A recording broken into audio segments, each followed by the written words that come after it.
Por eso, primeramente, Dios mío, disponemos nuestros corazones. Sabemos que tú tienes la intención de hablarnos, de ministrarnos, y es por eso que nosotros nos disponemos a la obra de tu Espíritu Santo y a la luz de tu palabra para que sea ella la que nos ilumine en esta mañana a través de Jaime. Te damos las gracias por su vida, gracias por su familia, gracias, Dios mío, por esa entrega y ese compromiso que él tiene. Por eso bendecimos su vida, Dios mío, bendecimos su ministerio, bendecimos cada obra que tú has puesto en sus manos. Y en esta mañana también, como decimos, bendecimos este tiempo que tú vas a usarlo para hablarnos, para retarnos y para traernos un poquito más de luz a través de tu palabra. En el nombre de Jesucristo, a ti nos encomendamos. Amén. Muchas gracias, muchas gracias. Es un placer siempre estar aquí, estamos en casa. La verdad es que hemos grabado aquí en la iglesia y fuera, y a muchos de vosotros, pues desde hace 38 años que comenzó el programa, imaginaos. Hace poquito estaba hablando en una iglesia que me sentía raro cuando dices, nos sentimos raros cuando decimos que el programa comenzó en el siglo pasado. Entonces, al final un joven me hizo sentir todavía peor y dice, no, Jaime, no estás hablando del siglo pasado, estás hablando del milenio pasado. Así que los que ya somos del milenio pasado, imaginaos. El programa comenzó en el año 1987 y para nosotros es un privilegio estar aquí siempre, la familia, estáis en nuestro corazón. Yo me acuerdo como si fuera hoy, creo que fue en el año 1988, cuando conocí a Marcos. Él venía para tocar la guitarra, cantaba Felicitas Cerezo y él era en aquel momento prácticamente tan joven como yo y sencillamente vino, tocó la guitarra mientras ella cantaba, después empezamos a hacer muchas cosas juntos, a grabar y la verdad que fue un regalo del Señor conocerle y su amistad y la amistad de su familia, de toda la gente que conocemos de hace tantos años, desde el otro local, y aún me parece que había uno anterior al otro, ¿no? Sí, mira ya la memoria. Y después también con Sos Antonio, con Chelo, que nos han ayudado tantas veces. Me acuerdo la primera vez que grabamos a Sos Antonio en su casa con sus papás, su hermana, ¿te acuerdas? Como una típica familia galega falando de todas as cousas que Deus facía ali no campo. La verdad es que es un regalo del Señor. Los recuerdos son un regalo del Señor. Y muchas veces, esto no es la predicación, ¿vale? Pero muchas veces en el Antiguo Testamento y en el Nuevo Testamento Dios nos dice que nos acordemos de todas las cosas que Él ha hecho, porque es una manera de vivir por segunda vez algo bonito, algo impresionante. Y yo creo que gran parte de los problemas que tiene nuestro mundo en el día de hoy es que no han aprendido a recordar, porque no tienen tiempo para parar, no tenemos tiempo para parar ni para meditar, y entonces perdemos la oportunidad de recordar todas las cosas que Dios ha hecho. Me acuerdo la primera vez también que Praxedes vino a grabar allí, cantando. Bueno, es que si empiezo a contar ya no hay predicación. Después de tantos años, el programa se sigue emitiendo los domingos 9 y 25 de la mañana. Y os agradecemos mucho a todas las personas que habéis dado ya vuestro testimonio. Y la próxima vez que vengamos a grabar aquí, Sos Antonio o Marcos os digan, pues hay que venir a dar el testimonio, pues tomadlo de parte del Señor, porque a las personas que no conocen al Señor, lo que más les impresiona es ver personas normales y corrientes como ellos, incluso ponemos su trabajo debajo del nombre, lo que se dedican, hablando de lo que Dios está haciendo en sus vidas. Porque hay en nuestra Europa cristiana, entre comillas, de trasfondo cristiano, una sensación de que la religión es para los especialistas, para los curas, los pastores, los misioneros, los evangelistas, los cantantes, yo qué sé, alguien que se dedica a eso. Y no se dan cuenta que el evangelio es para todas las personas. Y entonces cuando escuchan a alguien la realidad de Dios en sus vidas, eso le transforma. Y fijaos que las mismas audiencias de Televisión de Galicia nos hablan en muchísimos domingos de más de 20.000 personas que ven el programa. Así que cuando des tu testimonio vas a llegar a mucha gente no creyente. Y además a mí me gusta porque muchas veces voy a las iglesias y mucha gente me dice, bueno, Jaime, perdona que yo no veo el programa, tengo que venir a la iglesia. Y digo, no te preocupes, no es un programa para los creyentes, tú ora. Cuando vengas en el coche para la iglesia o caminando y dices, Señor, está saliendo el programa, bendice a las personas que escuchen. Tú ahora, no te preocupes por verlo, porque es para que lo vean las personas que no conocen al Señor. Y el Señor ha tocado el corazón de tantas personas a lo largo de todos estos años, también por vuestro trabajo de seguimiento a esas personas. Incluso hoy hay pastores en diferentes lugares, no solamente aquí en Galicia, sino en todo el mundo, que su primer contacto con el Evangelio fue escuchar el programa a través de la televisión o de la radio. Imaginaos. Entonces, tenemos que seguir orando, apoyándonos, ayudándonos en oración y compartiendo vuestro testimonio siempre que podáis y comentadlo a vuestros amigos.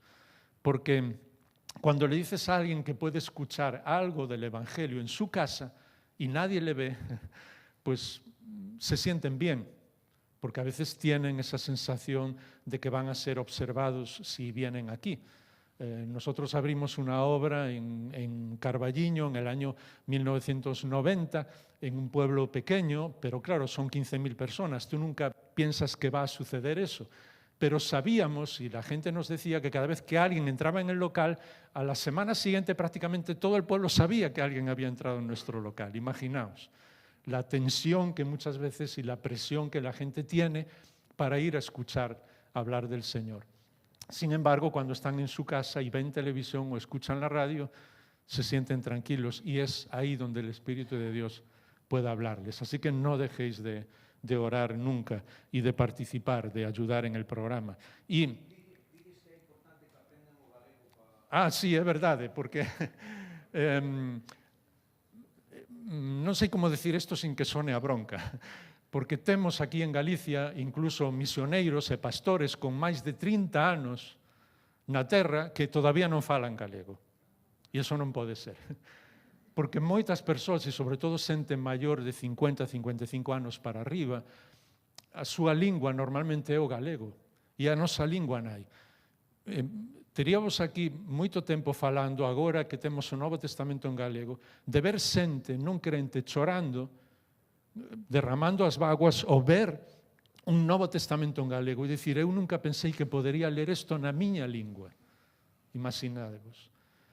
Entonces, todos, si el Señor te ha traído aquí, y yo estoy seguro que sí, porque el Señor ha traído a mucha gente de muchos lugares, de muchos países del mundo, y no son como a veces la gente piensa, y no quiero meterme en ese tema, un estorbo, ni están quitando trabajo para nada, ni nada.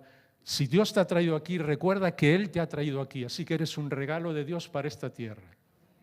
Y en mi corazón y en el corazón de muchos creyentes sois un regalo de Dios para esta tierra. Y la Biblia, desde el primer, prácticamente capítulo no porque es la creación, pero desde el tercer capítulo, desde el pecado hasta del Génesis hasta el final, habla de que debemos no solamente amar, sino acoger a las personas que vienen fuera, ayudarles y estar siempre al lado de los inmigrantes. Así que Dios te ha traído aquí, estás bendiciendo este país. Haz un esfuerzo también para bendecirlo en nuestra lengua. Es un desafío.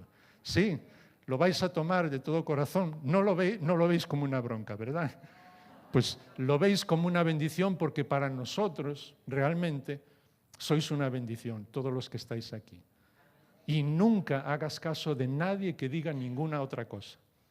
Y esto no tenía que ver con el tema de hoy, pero gracias por eso, Antonio, por recordarlo. Así que ya que Dios te ha traído aquí, involúcrate en esta tierra, dile, Señor, dame sabiduría, voy a empezar a hablar gallego con mis amigos, con la gente que me rodea. Y no te preocupes, porque incluso en la propia televisión de Galicia prefieren un gallego mal hablado que alguien expresándose en castellano.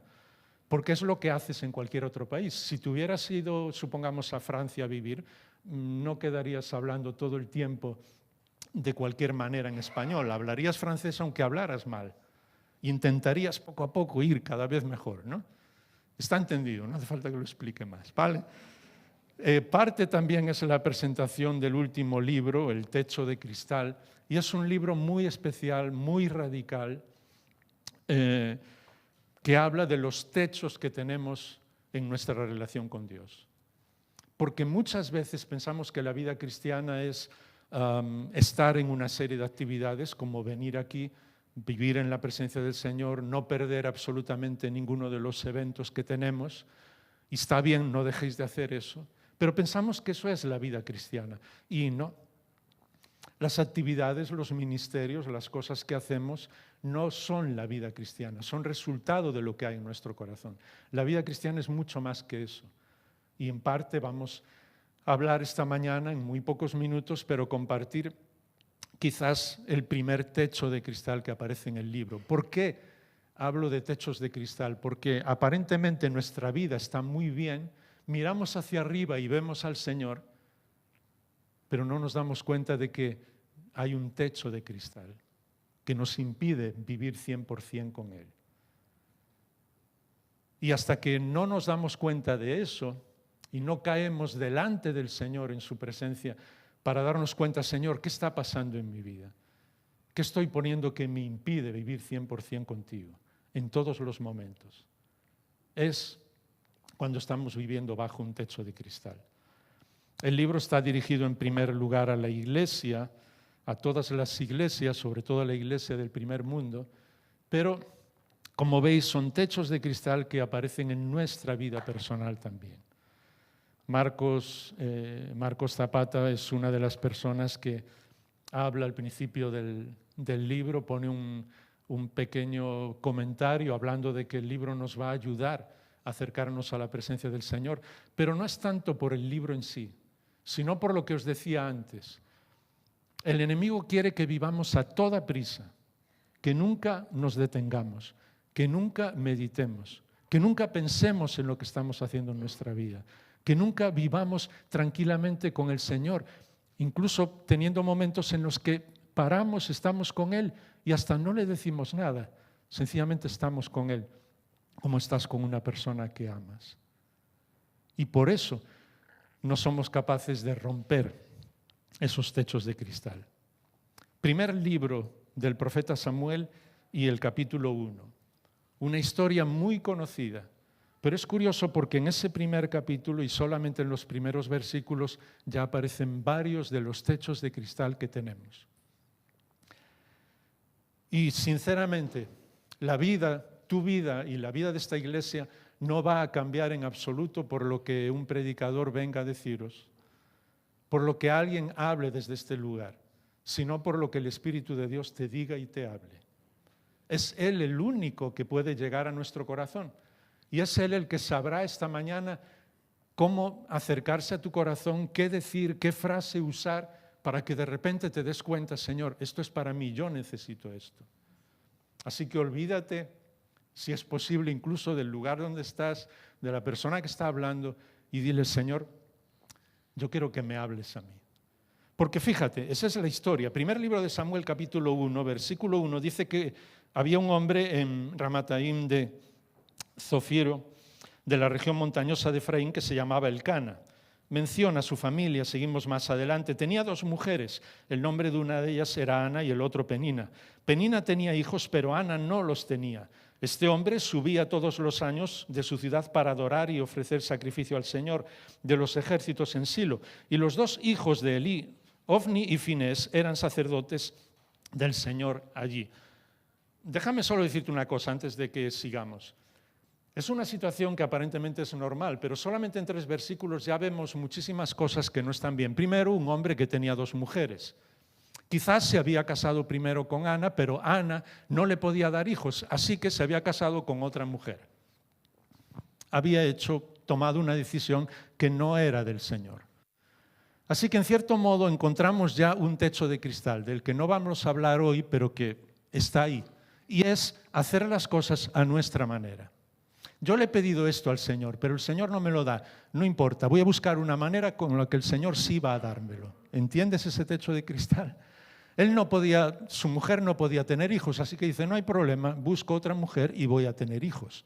Claro, no creo que ninguno de vosotros haya tomado una decisión parecida, pero si la bajamos a nuestro nivel, ¿cuántas veces nosotros oramos y le decimos al Señor, Señor, yo quiero esto, y pensamos que lo necesitamos? Que nuestra vida no sería igual sin eso. Yo no voy a explicarte lo que el Espíritu del Señor sabe. Un trabajo, un lugar, un piso, una amistad, no sé lo que. Yo quiero esto. Y de repente parece como que el Señor dice, vas a esperar un poquito. Y digo, no, de eso nada. Yo voy a hacer las cosas a mi manera. ¿Ocurre eso en nuestra vida o solamente me ha pasado a mí alguna vez? Y luego encontramos con que los 2 hijos de Elí eran los sacerdotes allí. Si leéis más adelante os vais a dar cuenta que sí, eran los sumos sacerdotes, Elí era el juez, es decir, las personas que estaban más cerca del Señor, pero hacían lo que querían. Ganaban un montón de dinero impresionante, todos les admiraban, le quitaban la comida a la gente y se acostaban absolutamente con quien querían. Hombre, Jaime, no me digas que estas cosas ocurren hoy, yo no lo sé. Pero muchas veces ese es también otro techo de cristal. Yo estoy sirviendo al Señor, puedo hacer lo que yo quiera, ¿me entendéis? Cuando llegaba el día, versículo 4, en que Elcana ofrecía sacrificios, daba porciones a Penina su mujer y a todos sus hijos e hijas, pero a Ana le daba una doble porción, pues él amaba al Señor, aunque el Señor no le había dado hijos. Y aquí encontramos la escena genial y absolutamente impresionante de esta historia. A mí me partió el corazón desde hace muchos años que leí por primera vez esta historia, y es el corazón de Ana. Porque literalmente lo que dice en el hebreo, lo que dice el escritor, ¿sabes lo que es? Él amaba a Ana porque aunque el Señor había cerrado su matriz. Es decir, ¿quién era el culpable de que Ana no tuviera hijos? Dios mismo. Suena muy fuerte, ¿verdad?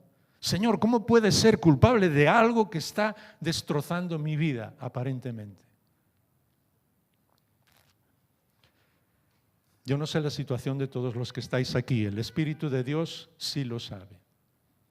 Pero recuerda que sea lo que estás pasando, incluso aunque creas que es algo que viene directamente de Dios, no todo es lo que estás viendo, no todo es lo que aparenta. Fíjate cómo sigue la historia. Versículo 6, su rival la provocaba amargamente para irritarla, porque el Señor no le había dado hijos. Es decir, Penina no solamente estaba disfrutando de la bendición de Dios porque tenía hijos, pero no se conformaba con eso. Todavía estaba amargando y burlándose de Ana.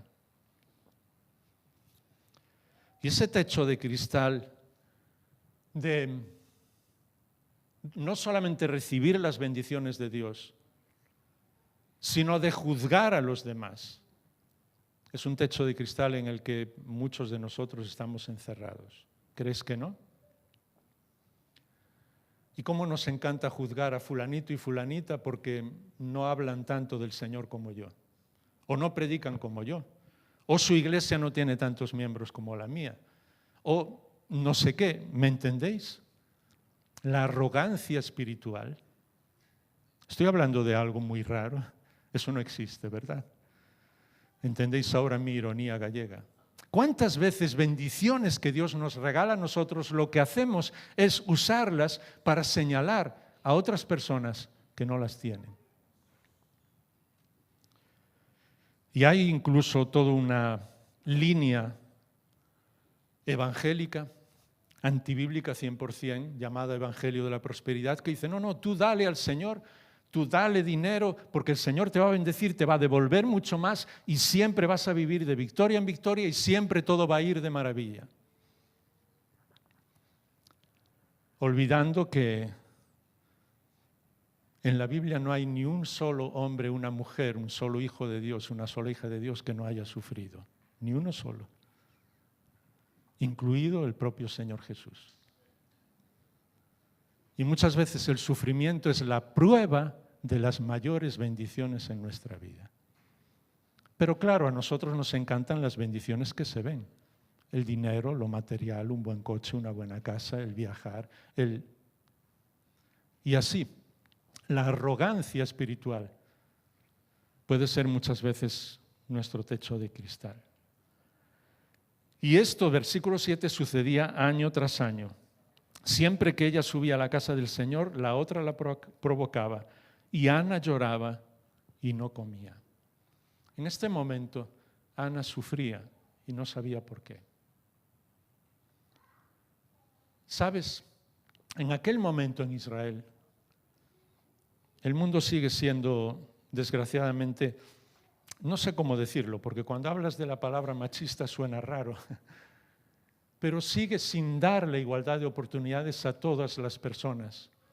No solamente hombres y mujeres, sino personas con más dinero, menos dinero, que no dependan del lugar en que hayan nacido. ¿Qué os voy a decir a vosotros? El mundo sigue siendo, no es igualitario.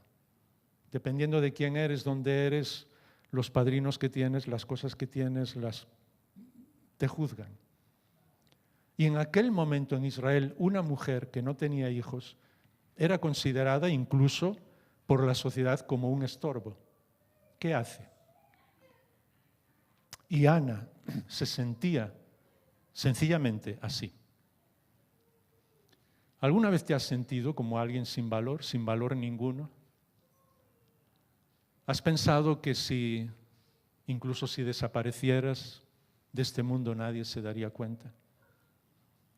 A veces vienen esos pensamientos. Vas a ver que la historia de Ana es para ti, porque eso nunca es cierto. Todos tenemos un valor impresionante por aquel que nos creó, que es el que nos da el valor. Entonces Elcana, versículo 8, le dijo a Ana: ¿por qué lloras y no comes? ¿Porque está triste tu corazón? ¿No soy yo mejor para ti que 10 hijos? Los hombres somos muy arrogantes, ¿eh? Ahora me pongo al lado de las mujeres 100%. O sea que un tipo que te ha despreciado, que se ha juntado a otra para tener hijos, y dice: yo soy mejor que 10 hijos. Y dice: pues a ver.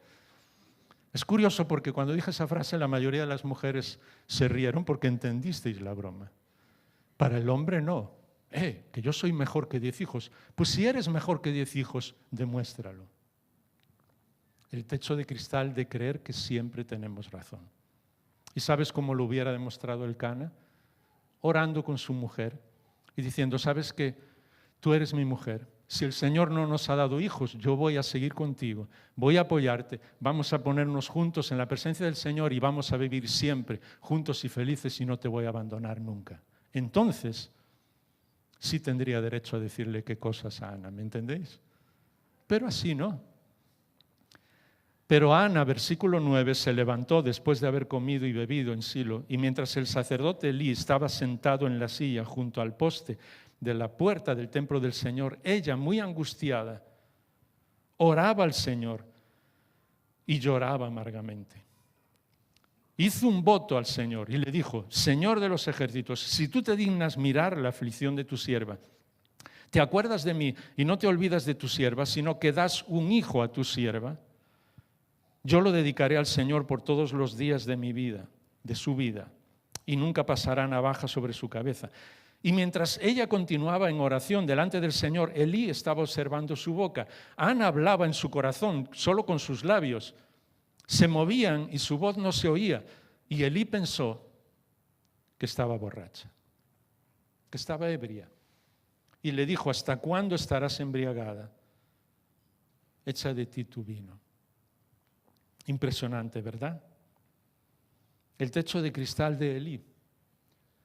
El juez nombrado por el Señor, la persona que tenía que llevar a todo el pueblo de Israel a la presencia de Dios, el máximo responsable de la vida espiritual del pueblo, está juzgando a una mujer que está llorando en la presencia de Dios, diciéndole que está borracha. Lo siento ser tan duro con una frase así, pero ¿cuántas veces juzgamos a las demás personas? Y lo que me impresiona es que el Señor Jesús es el único derecho que no nos dio. Dijo: no juzguéis para que no seáis juzgados. Así que si yo sigo a mi Salvador, jamás debo juzgar a alguien. Y tengo que demostrar la misma compasión y la misma misericordia del Señor. Y es curioso porque este hombre que estaba juzgando a Ana, pensando que estaba borracha, vais a leer capítulos más adelante, en el libro lo menciono, pero leedlo en la Biblia, que es mucho mejor, es la palabra de Dios. Dios tiene que señalar a Elí porque dice: tú ves lo que tus hijos están haciendo y cómo están robando y se están acostando con todas las mujeres del pueblo y cómo están deshonrando mi nombre y todas las cosas que están haciendo, y no les dices nada. Así que muchas veces cuando somos capaces de juzgar a otras personas, no somos capaces de juzgarnos a nosotros mismos. Pero la clave para nosotros, y no vamos a pasar más tiempo ya en esos otros techos de cristal negativos, sino en lo que realmente el Señor quiere decirnos en nuestro corazón. Si algo de lo que todas las personas que había alrededor de Ana, el Señor te ha hablado, pues gloria a Dios.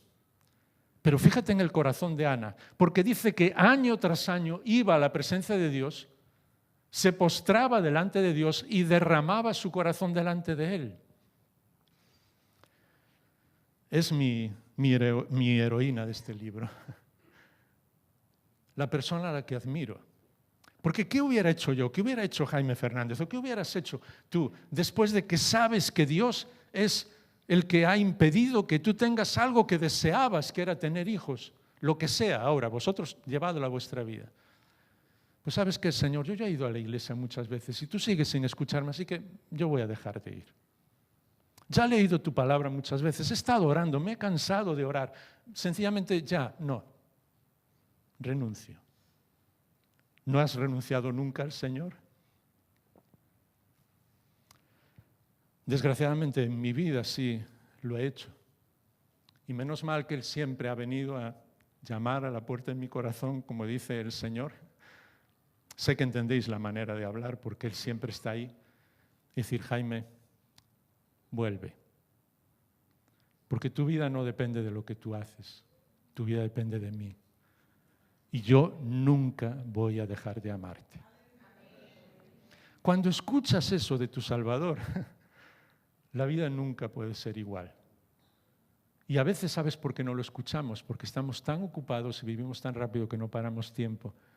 No nos paramos para dedicar tiempo a escuchar a nuestro Salvador. Así que Ana, año tras año, sin importarle, venía y derramaba su corazón delante del Señor.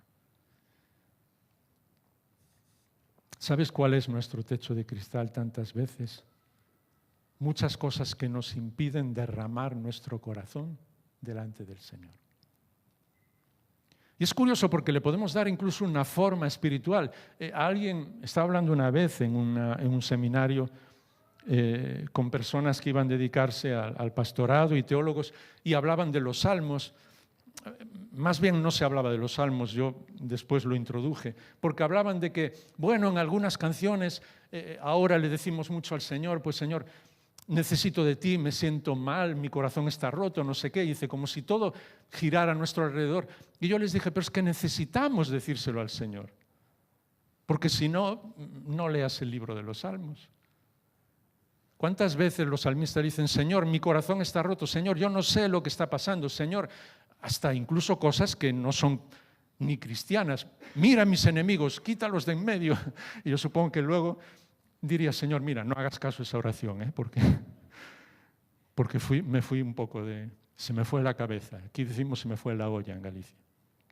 Pero muchas veces nos sentimos así, o no es así. Y tenemos que derramar nuestro corazón delante del Señor. ¿Sabes qué?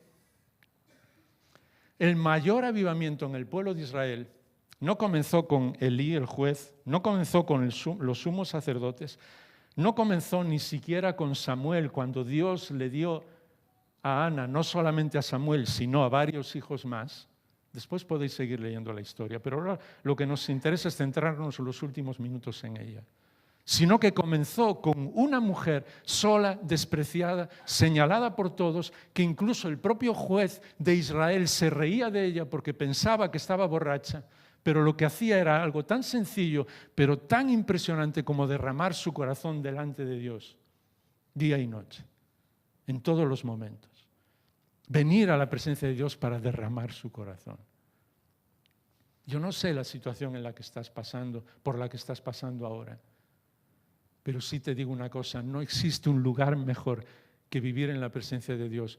Aunque estés en tu trabajo, aunque estés caminando, aunque estés sin trabajo, aunque estés enfermo, estés como estés, vive esa situación en la presencia de Dios, derrama tu corazón delante de Él, cuéntale a Dios lo que sientes, porque ella le dijo, Señor, tú sabes, yo no tengo hijos, y si tú me lo dieras, pero no desistió de derramar su corazón al Señor, siguió haciéndolo año tras año, tras año, tras año. ¿Entendéis ahora por qué ella fue la clave?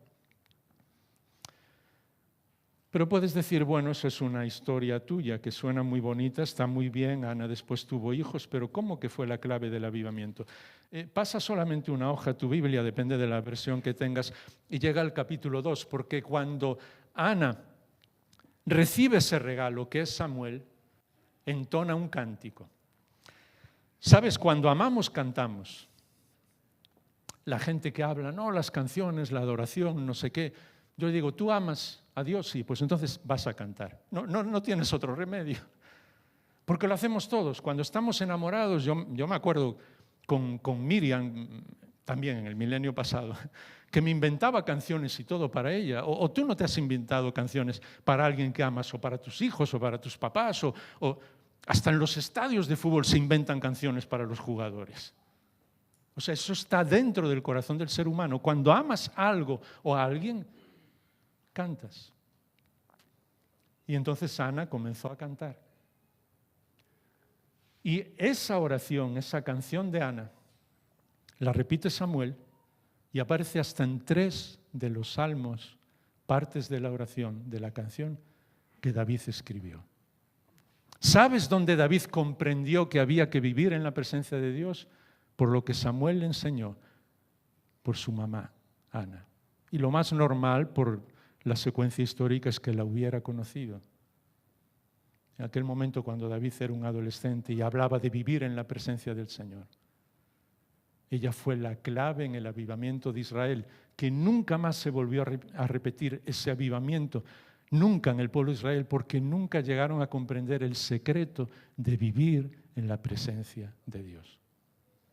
Día a día, momento a momento, en cualquier lugar que estés, sufriendo o en alegría, cuando las cosas van bien o cuando van mal, cuando Dios responde tus oraciones o cuando aparentemente no las respondes, no importa, yo vivo en la presencia de Dios, porque es el lugar donde tengo que vivir y es el lugar al que pertenezco. Y fíjate, Ana expresa el secreto del Evangelio en el versículo 6, y son los últimos minutos. Dice el versículo 6 del capítulo 2, podéis leer después todo el cántico porque es absolutamente sublime, impresionante. El Señor da muerte y da vida, Él hace bajar al Seol y hace subir. El Señor empobrece y enriquece, humilla y también exalta. Y fíjate, el secreto del Evangelio es ese versículo 8. Él levanta del polvo al pobre, del muladar levanta al necesitado para hacerlo sentar con príncipes y para que viva en un sitio de honor. Ese es el Evangelio. Porque muchas veces un techo de cristal que tenemos es que se nos olvida de dónde venimos. Y muchas veces, al pasar tantos años con el Señor y tantas bendiciones del Señor, olvidamos que ha sido un regalo del Señor que Él nos haya regalado la vida eterna. Que estábamos en lo peor, porque nuestra vida no tenía ningún sentido. Y quizás hay alguien que nos visita aquí hoy que se siente de esa manera, que su vida no tiene ningún sentido. Pues Dios dice que nos levanta. Y la gente no comprende el Evangelio porque cree que tomar una decisión de seguir al Señor pues es vivir de una manera determinada, o que Él te perdona tus pecados y entonces te asegura la vida eterna. Siempre hablamos del Evangelio en cuanto a las bendiciones que Dios regala. Y no se trata de las bendiciones, esos son regalos. El secreto del Evangelio es que Dios nos levanta de donde estemos y nos hace sentar con Él, a su mesa, a vivir con Él. ¿Sabes lo que eso significa? No tienes que hacer nada para que Dios te ame. Él te ama de una manera extraordinaria. Lo dio todo por ti, dio a su único Hijo. El Señor Jesús fue voluntariamente por amor a nosotros. Un amor que no se puede ni expresar, ni explicar. ¿Para qué? Para perdonarnos nuestros pecados, para tener vida eterna, vale, son bendiciones. Para hacernos sentar a su mesa con Él. Él quiere vivir todos los días con nosotros. Y de alguna manera que yo no puedo ni imaginar, ni explicar, cada día que paso sin estar con mi Padre Celestial, estoy entristeciendo su corazón, porque Él me salvó para estar con Él, para vivir con Él. para estar en mi trabajo, haciendo mi trabajo bien, porque mi Padre Celestial está conmigo, porque el Señor Jesús no me abandona nunca y porque tengo un abogado que me defiende dentro de mí, que es el Espíritu de Dios. Es decir, toda la Trinidad está conmigo en cada momento, en cada día, en el hospital si estoy enfermo, si estoy al borde de la muerte, si no tengo trabajo, sea donde sea. Dios, yo estoy sentado a su mesa. ¿Comprendiste lo que es el Evangelio? Porque solamente una mujer que vivía derramando su corazón delante del Señor llegó a comprenderlo. Mientras todos los inteligentes, los sumos sacerdotes, los jueces, los que sabían todo del Antiguo Testamento no eran capaces de comprenderlo. Y ese es el mayor problema en la iglesia del primer mundo en el día de hoy. No comprender que el secreto del Evangelio es Dios invitándonos a su mesa. Eso es por lo que muchas personas no comprenden, y con esto termino, aquel versículo cuando el Señor Jesús le está hablándole a una iglesia, Apocalipsis 3:20, que siempre lo usamos para gente no creyente, está muy bien. Pero yo siempre digo, y creo que he hecho esta broma aquí varias veces, que yo quiero todos los versículos para mí. Sé que para los no creyentes están muy bien, pero yo también los quiero recibir para mí. Yo necesito todo del Señor. Y Él les dice, yo estoy a la puerta y llamo. Si alguno oye mi voz y abre la puerta, entraré a Él. Fundaremos una iglesia, revolucionaremos el mundo, le levantaré muchos ministerios, tendrá dones impresionantes. ¿Dice eso en tu Biblia? Cenaré con Él, con ella y esa persona, él o ella conmigo. Eso es lo que Dios quiere. Desde que eres niño, niña, todo el mundo, consciente o inconscientemente, te está pinchando. ¿Has hecho algo bien? Ah, no, lo puedes hacer mejor. Has ganado incluso a nivel deportivo. Muchas veces hablo esto con los jugadores. Ah, no, pero tienes que ganar el siguiente partido. Ah, yo soy el mejor del mundo. No, pues ahora por muchos años. No, ahora el mejor de todos los tiempos. Todo el mundo te está presionando y eso es diabólico para que hagas las cosas mejor. Y entonces te sientes más querido, más querida. Claro que hacemos las cosas bien, pero no las hacemos para hacerlas mejor o para competir. Las hacemos sencillamente porque Dios nos ha regalado un don y lo usamos. Pero de lo que no tenemos ninguna duda jamás es que Dios nos ama tal como somos, aunque no hagamos nada. Y a veces necesitamos vivir sin hacer nada para que nos demos cuenta de que el amor de Dios sigue ahí. Nunca ames a otra persona por lo que hace, porque estás tomando un muy mal ejemplo. Ama a las personas tal como son, porque es como Dios hace con nosotros. Y entonces, esto es que tengo que terminar ya. Dejadme contar solo una historia para terminar. Es una cosa rara, quizás por carácter, y no os echo una bronca. José Antonio sabe que no me gusta echar broncas nunca. Pero no, cuando hable, no hagáis esto, sé que lo hacéis de todo corazón, porque no quiero que nada nos desvíe de lo que el Señor quiere decirnos. Vale, entonces cuando termine igual, le decís, Señor, muchas gracias porque tú me has hablado y ya está, pero incluso ni me lo digáis a mí, porque uno de los techos de cristal es el orgullo y está siempre ahí. Pero me gustaría sí terminar con una historia, muy rápido, porque el tiempo se ha ido. Pero muchas veces cuando hablamos de esa gracia de Dios, ¿recuerdas lo que David hizo con Mefiboset? La historia. Vosotros sois gente de Biblia aquí en la iglesia. ¿Qué hizo? Sencillamente invitó al hijo de su enemigo, entre comillas, para que comiera todos los días en su casa. ¿Sabes de dónde sacó David esa idea? Ana, la gracia de Dios. ¿Te das cuenta cómo aquella mujer despreciada, sola, señalada, que se burlaban de ella, fue la clave en el avivamiento de Israel, de la historia? Dios os está llamando a cada uno de vosotros a ser esa clave, cada uno en el lugar donde estamos. Pero para eso tenemos que comprender la gracia de Dios. Y muy rápido, yo conté esto creo que la primera vez que estuve aquí en la iglesia de de nueva en este local, así que ya hace algunos años, los que la conocéis, pues no os hará mal recordarla. Pero para mí era muy difícil comprender todo lo que significaba la gracia de Dios, el amor, hasta que escuché hace muchos años una historia cuando fue el momento del apartheid en Sudáfrica, cuando sabéis que había un problema con las personas que no eran blancas, y era un problema muy grave. Se perseguía a todas las personas de otras. No vamos a hablar de razas porque hoy se sabe que todos somos de la misma raza, pero con su cara diferente, que no fueran blancos y rubios y lo que sea. Y tanto que incluso se asesinaba sencillamente porque fueras diferente.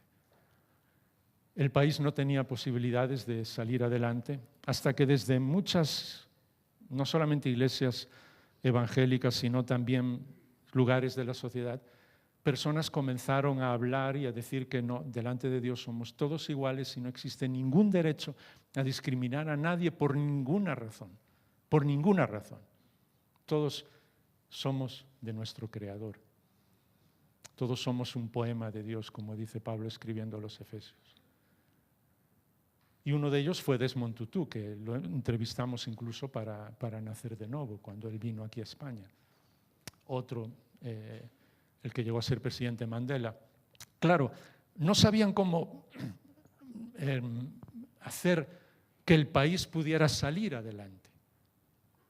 Entonces se les ocurrió una idea que yo creo que fue algo impresionante, que es que en muchos lugares crearon una comisión, se llamaba de la libertad y la reconciliación, en la que personas públicamente reconocían lo que habían hecho, y entonces las personas que habían sufrido ese hecho decían cuál era, qué podía hacer la otra persona para intentar restaurar, porque había habido miles de asesinatos y no puedes comenzar un país de nuevo con miles de personas en la cárcel.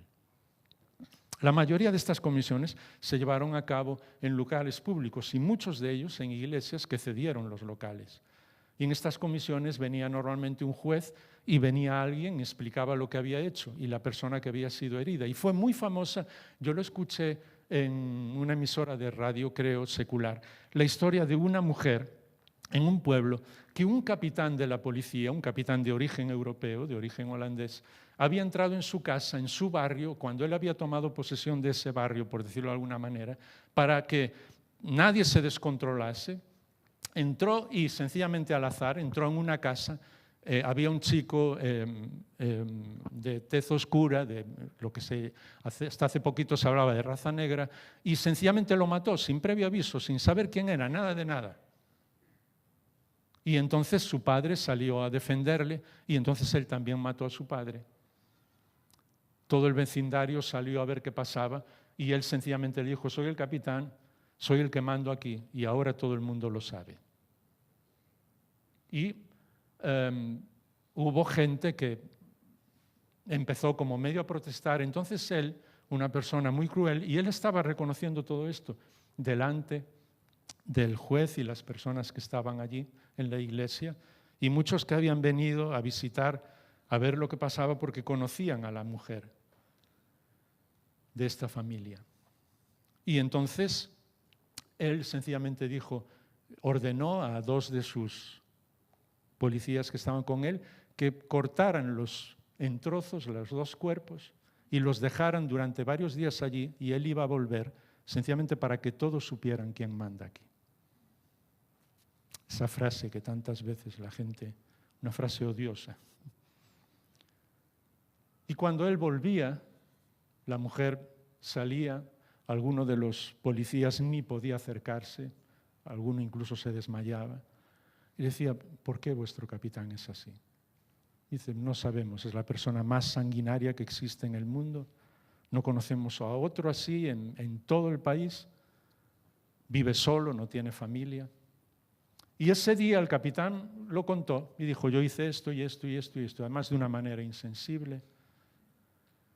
Y el juez le dijo a la mujer: ¿qué vamos a hacer con él? Se pensaba siempre que hubiera una remuneración económica, algo así, pero que hubiera algo que hacer. Y ella sencillamente dijo, pues yo amo al Señor, conozco al Señor Jesús. Mi marido y mi hijo único están con el Señor, ellos amaban al Señor también. Y conocí la historia del capitán.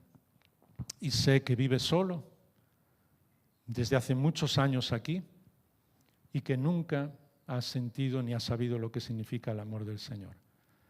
Así que lo que yo quiero es que, si al juez le parece bien, todos los domingos, cuando él tiene día libre, venga a mi casa, yo quiero cocinar por él. Yo quiero hablarle, yo quiero que me hable por qué tiene tanto odio en su corazón. Y entonces dio 2 pasos para darle un abrazo y el capitán se desmayó.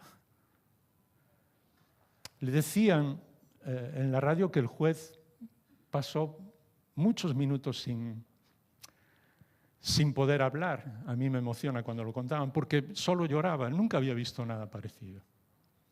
Y en esos momentos que, cuando se dice que los segundos se hacen eternos, los minutos se hacen eternos, alguien comenzó a cantar en el público Amazing Grace, gracia admirable, porque no hay ninguna forma de explicarlo. Claro, cuando yo escuché la historia, le dije al Señor, y perdonadme que me haya ido 3 minutos más, le dije al Señor, yo no podría haber hecho lo que hizo esa mujer, yo no sé si tú lo habrías hecho, yo no. No sé, imposible. A mí me parece algo imposible. Porque es gracia en lo más extremo que te puedes imaginar. Pero de repente, ¿sabes qué? Le dije, Señor, yo soy ese capitán. Porque yo maté a tu hijo. Por culpa mía fue a la cruz. ¿Y sabes cómo reaccionaste tú? Jaime, yo quiero que por lo menos los domingos vengas a mi casa. Yo voy a cocinar para ti. Yo voy a invitarte. De ahí la invitación del Señor. Cenaré con Él y Él conmigo. Ese es nuestro Dios, nuestro Padre Celestial. Ese es nuestro Salvador. Y si aún no lo conoces, déjame decirle que has perdido tu vida entera. No pierdas ni un solo día más. Acepta ese abrazo de Dios, porque nunca, jamás vas a comprender algo y sentirte tan amado, tan amada como por la persona que te creó. Vamos a ponernos en pie y terminar en oración. Y voy a pedirte que, si quieres tomar la decisión de seguir al Señor, y decirle, Señor, yo quiero vivir en esa gracia, que vengas acercándote al frente, que vengas adelante, que puedas venir a orar.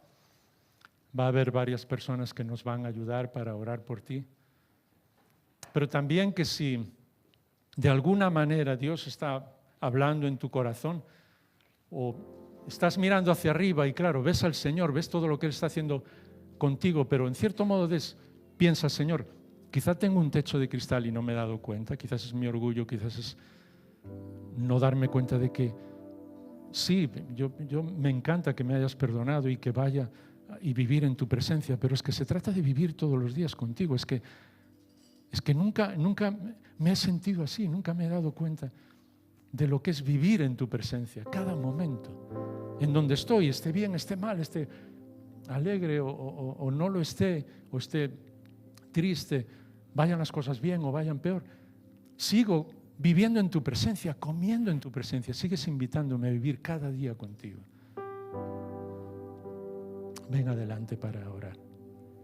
No tengas temor en venir adelante para orar. Y sí os voy a pedir a los demás que terminéis, no sé si hay una canción, luego el grupo de alabanza se enfadará conmigo, pero si la hay, la podéis cantar mientras salimos, no para cantar mientras salimos, sino para seguir adorando al Señor.